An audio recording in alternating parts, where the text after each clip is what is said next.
চলছে শারদীয় দুর্গোৎসবের কর্মযজ্ঞ। দেবীর কাঠামো নির্মাণ শেষ, বাকি আছে সাজিয়ে তোলা তোড়জোড়। নির্ধারিত সময়ের আগে কাজ শেষের আশা কারিগরদের। জানান গেলবারের চেয়ে এবার ব্যস্ততা কম। আরও জানাচ্ছেন জিনিয়া কবির সূচনা, ক্যামেরায় ছিলেন মমিনুল হক আফান।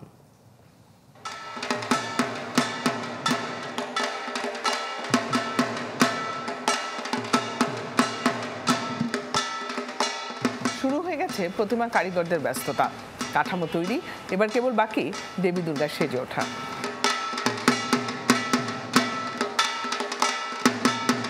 গরম গরম রুটি, সাথে সুজির হালুয়া, দুর্দান্ত জুটি, তীর আটা ময়দার সুজি, কারণ তীর ছাড়া আমার চলেই না। প্রায় অর্ধেক কাজ আমাদের শেষ, বাকি আছে এখন চুল লাগানো, শাড়ি পরানো, অলংকার লাগানো। এর মধ্যে আর যে কয়েকদিন আছে, আশা করি ব্যস্ততার মধ্যেই আমরা সময় মতো প্রতিমাটা শেষ করতে পারবো।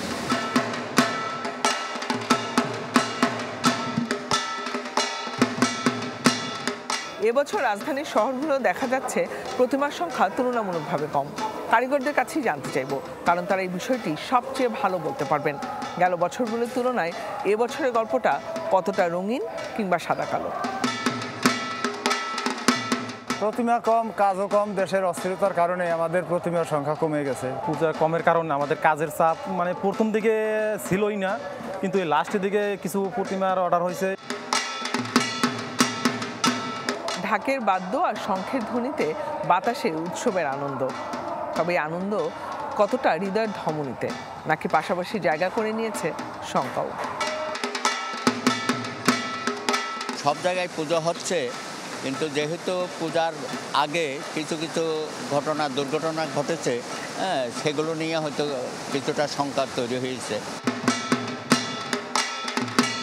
সব ঝঞ্ঝাট বাদ দিয়ে আর সব শঙ্কা দূর করে পঞ্জিকা অনুসারে এবার দেবী দুর্গা আসছেন দোলায় চড়ে।